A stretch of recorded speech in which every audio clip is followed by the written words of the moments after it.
Next up, how to be on the hard. Always disconcerting seeing your boat being lifted out like this. Day 7 on the hard. I hope that's not the new one. Painting a boat. 40.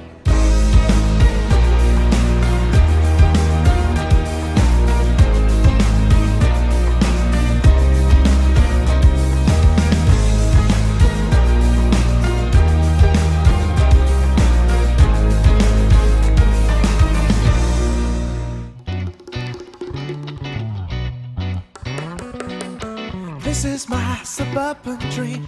I'm not worried about a thing except breathing in.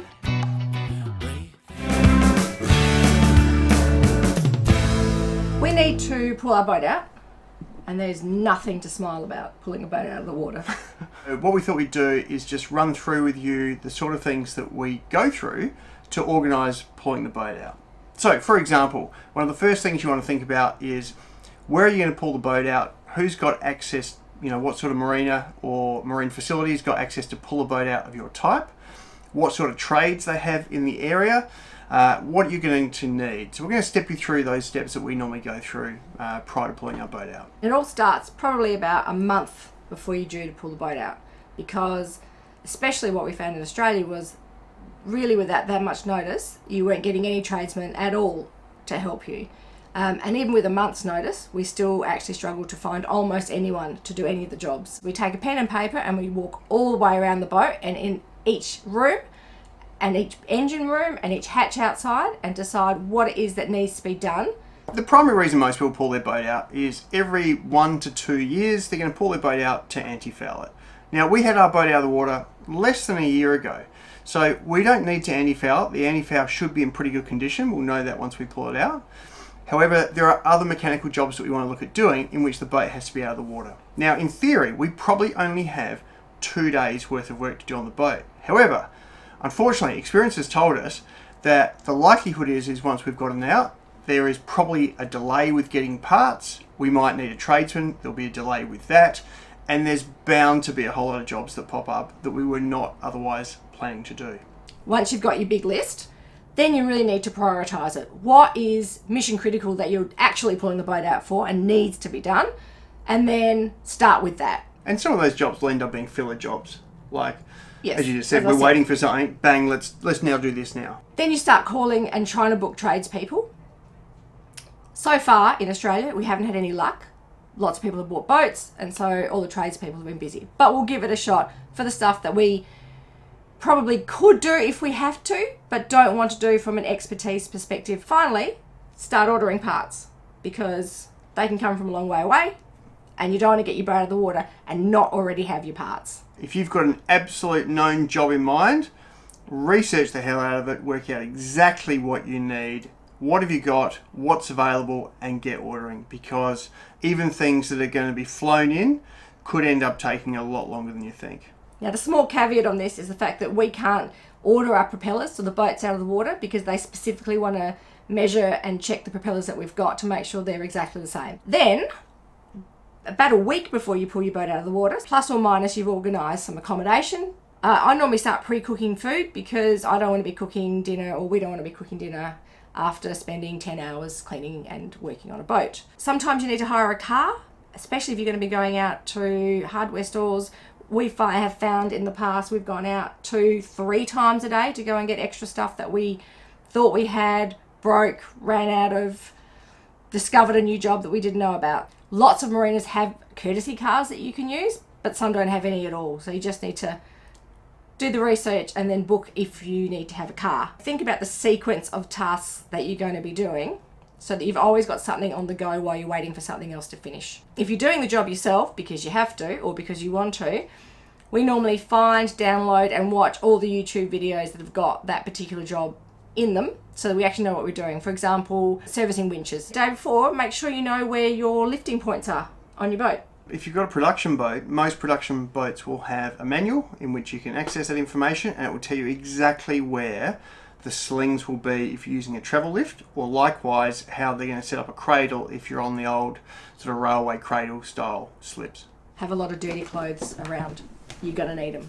Sleeping in. I see a Morning. Today we're going up on the slip to essentially measure and replace a prop and also do a little bit of fiberglass repair stuff. We need to have coffee first because it's still really early. We are going to get out of this marina berth, albeit in pretty strong winds, so hopefully we don't hit the boat next to us. It's owned by George and Sharon. Make our way around to the travel lift to get pulled out of the water. Well, we didn't get that on film, but that was way closer than we would have liked. But nevertheless, we got out in one piece and we're heading over to the slip.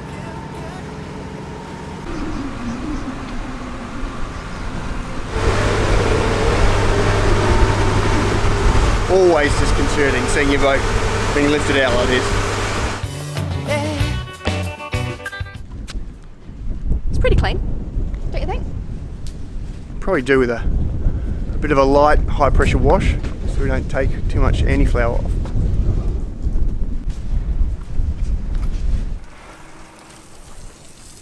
Just disconcerting climbing down a ladder off a boat this way.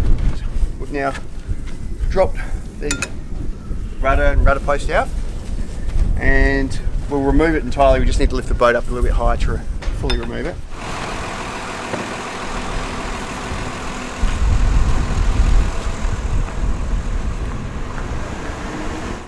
Clean around this area and do a bit of grinding on the inside just to identify that little crack if it needs to have just a bit of epoxy or what the extent is. And while we've got it out, we'll give it a bit of a clean up and sand and put a bit more anti-foul. And these props, see that movement, that free play? We're going to replace the two props so that so there's no free play. And a few other jobs while we're at it. Unfortunately, the guys on the slipway went a bit hard with the high pressure washer and we're going to have to put on a lot more anti-foul than we thought. All of these little critters think this is a good place to live, especially like in here and stuff like that, where the water inlet is. Nevertheless, we have taken the props off, put the retaining pin back on for the moment. We're replacing both props. You've taken the anodes off just then? Just took the anodes off, so there's a dead one there and a dead one on the other side. I'm just giving it a little bit of a clean up. And Denise has scrubbed, just like a wet rub scrub. Maybe, I think, because of how much anti-foul's come off, we might even need to do 2 coats. But we don't need to sand it dry. Sand it down to nothing, which was the bastard job last time. So 2 paint jobs is not too bad. We are lowering the anchor and paying out the anchor chain because we're going to replace our anchor chain tomorrow. We've bought another 100 metres, and although this part looks pretty good, a lot of the rest of it actually looks really rusty.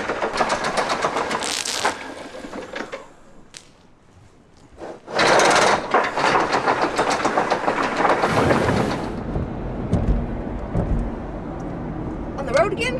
Good morning. Off to work on the boat again. 6 a.m, well 6 minutes past 6. Time to roll up our sleeves and get on with it.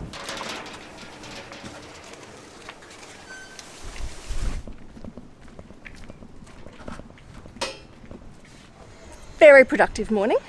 I have taped the boat ready for painting. John, who's been helping us, has managed to unfreeze our anchor joint. So it now actually moves.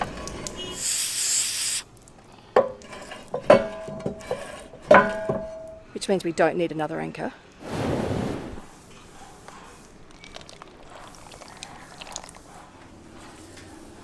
Painting a boat. Again. You painted it a year ago. Not a fun job. Is it, Jamie?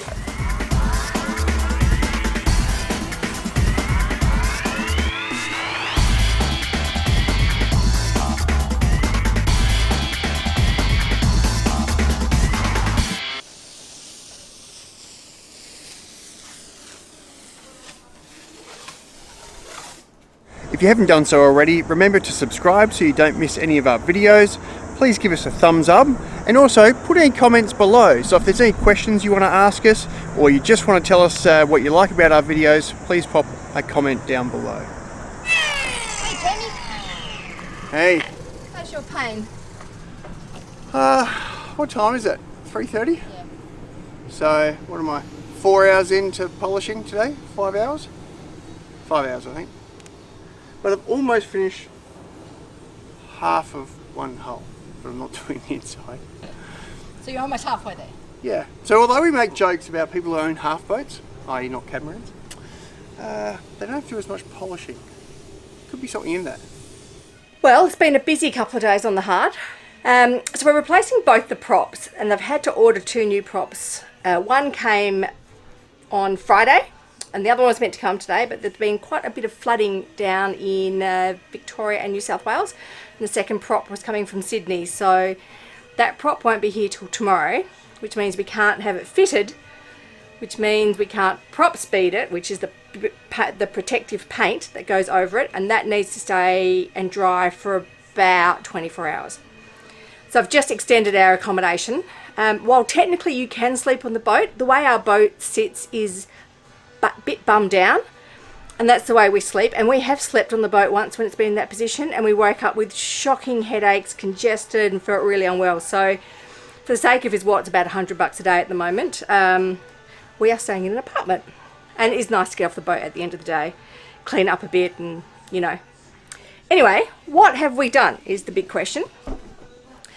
Well, we've done some jobs that have just sort of popped up along the way. So while the list might sound a little bit short, it's actually been a lot more involved than that. We have fixed the cracks in the port engine bay that I think water's been getting in there such a tiny amount. From there into our bilge.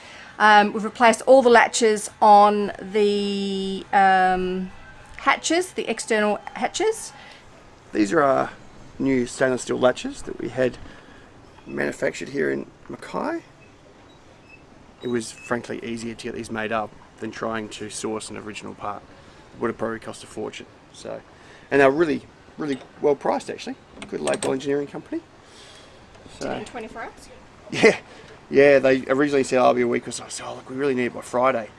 And then the following day it was done. Amazing. Alright, we'll just check if we've got the height of the latch correctly adjusted. Yep. That's pretty good. Cool. Tighten it up. Tighten it up. Just putting a bit of grunt on our latch. Grunt is an amazing product that will dissolve rust stains on marine grade stainless steel.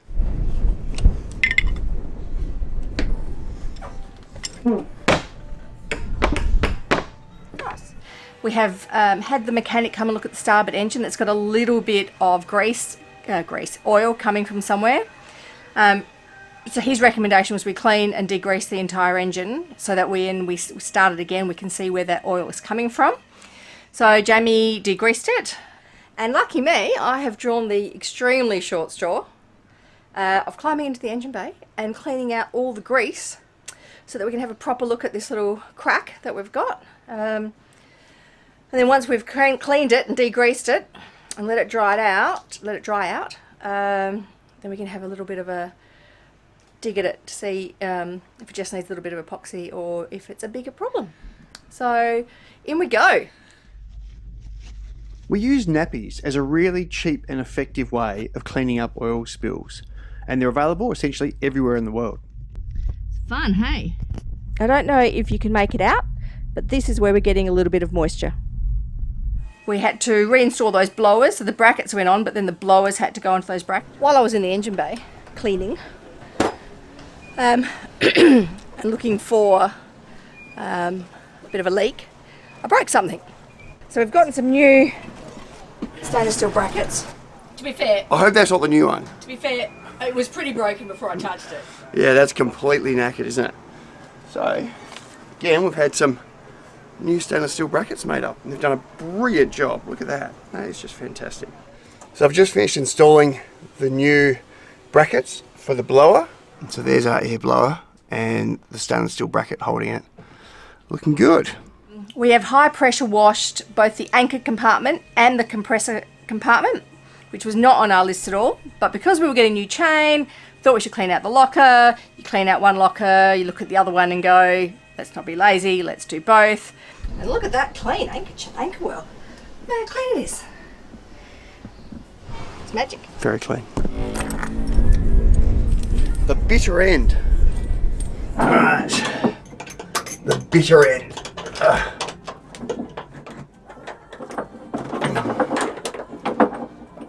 And then that little puppy will attach to the end of my new anchor chain. Woohoo! Of course, you have to make a mess to clean it up. In cleaning out this locker, to get it all nice and spotlessly clean, we discovered that one of the wires, this one there, Which is our water gauge sensor. I have reconnected it. Let's go see if the water gauges actually work. Wow! Tank 1, tank 2. We now have 2 functioning water gauges. Woohoo! Found that we had 2 spare anchors and we only thought we had 1. So we've kept the good one. The other one was really bad and corroded, so we have donated that to the guys that work on the slipyard who've been quite kind to us, and they're just going to get some cash for it from the steel tip place. And so then we've reinstalled the chain with the anchor, which is now fixed and swiveled. Time for new anchor chain.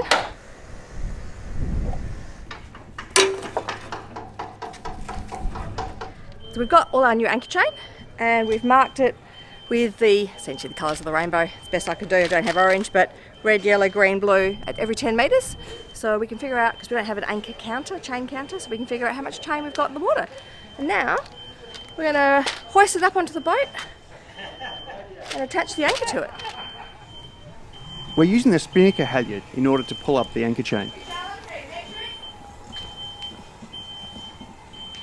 I've reattached the swivel with some Loctite, so our anchor is now good to go. Coming up.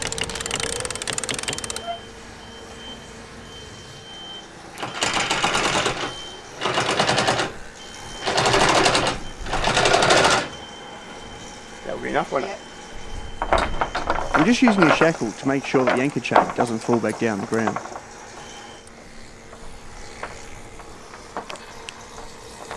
We now need to feed the chain through and into our anchor winch.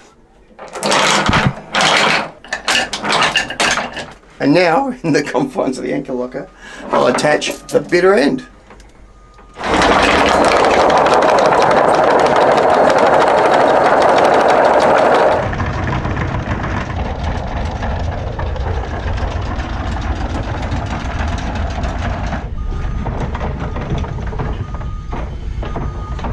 So the anchor is schmick, good to go. Jamie has sanded and stained both the tow rails, which look beautiful. I have re-Sikaflexed the windows that had a little bit of give to them, which while they weren't leaking, could leak in the future. They tend to only do that in really high seas. It's not rain, it's the water actually splashing up against them. They get a little bit of water at the bottom. And then the starboard stern cabin has always had the tiniest little leak in the window. And I had a look at the Sikaflex around the window and it looked quite degraded. So I ordered special UV rated Sikaflex, which came a couple of weeks ago, but I've been waiting for us either to be on the hard or to be in a marina where I can sit on the deck and do the window. So I did that yesterday. This is disgusting beyond belief. So this silicone that I'm pulling out, it's actually soft.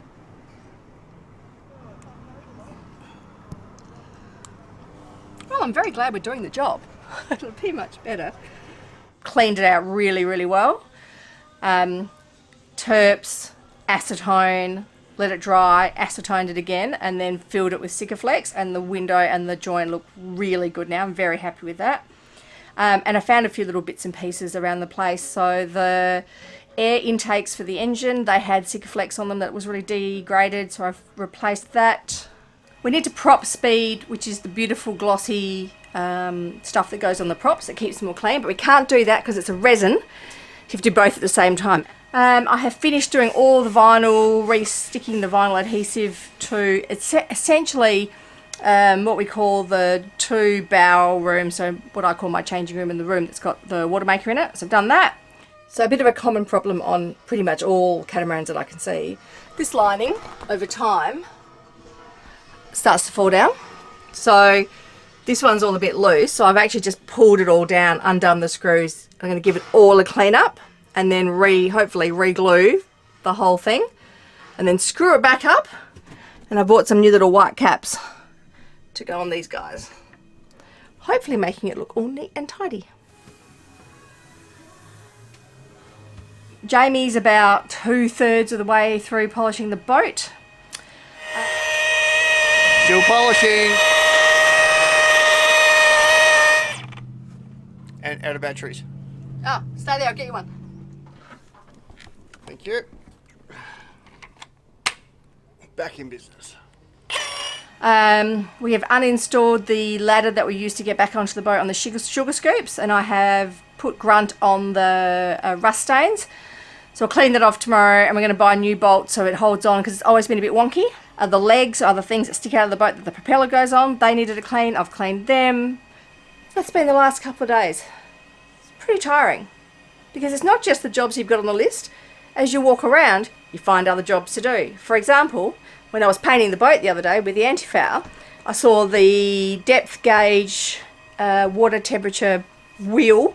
It was really gross, so I've just pulled that out, cleaned it, soaked it in vinegar, cleaned it again, dried it, rinsed it with water, and I've just put that back in the port hull. Morning from the boatyard. It's a bit busy in here at the moment, and we're a little parked in. I don't know if you can see the boat park car park from this morning, but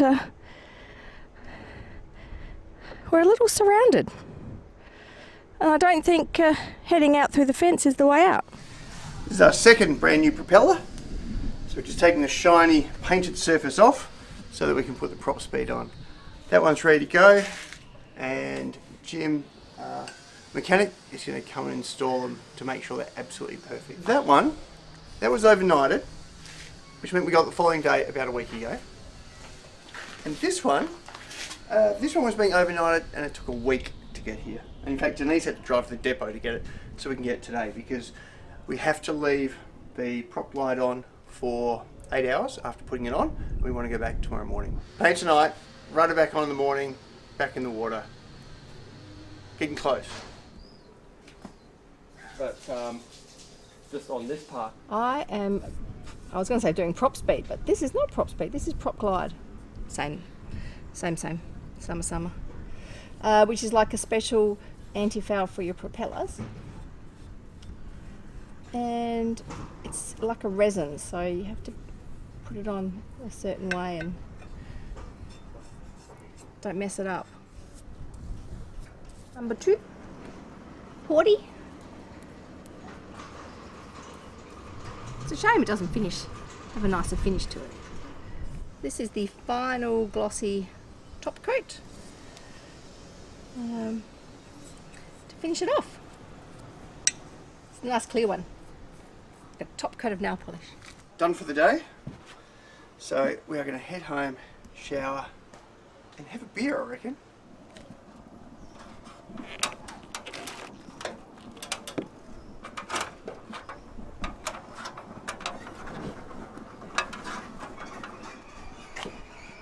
All done.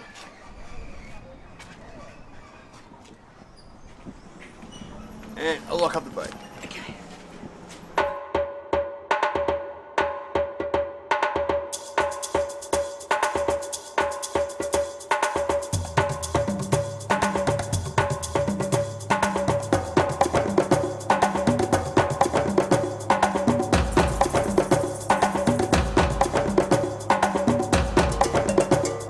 On the next adventure with Lukimyu, 10:30 at night, 25 knots of wind. We're in a shipping channel, and we've got this fuel starvation problem again. I know you're actually not having fun, so you can stop smiling. If you like this video, please give it a thumbs up, subscribe, and share it with your friends.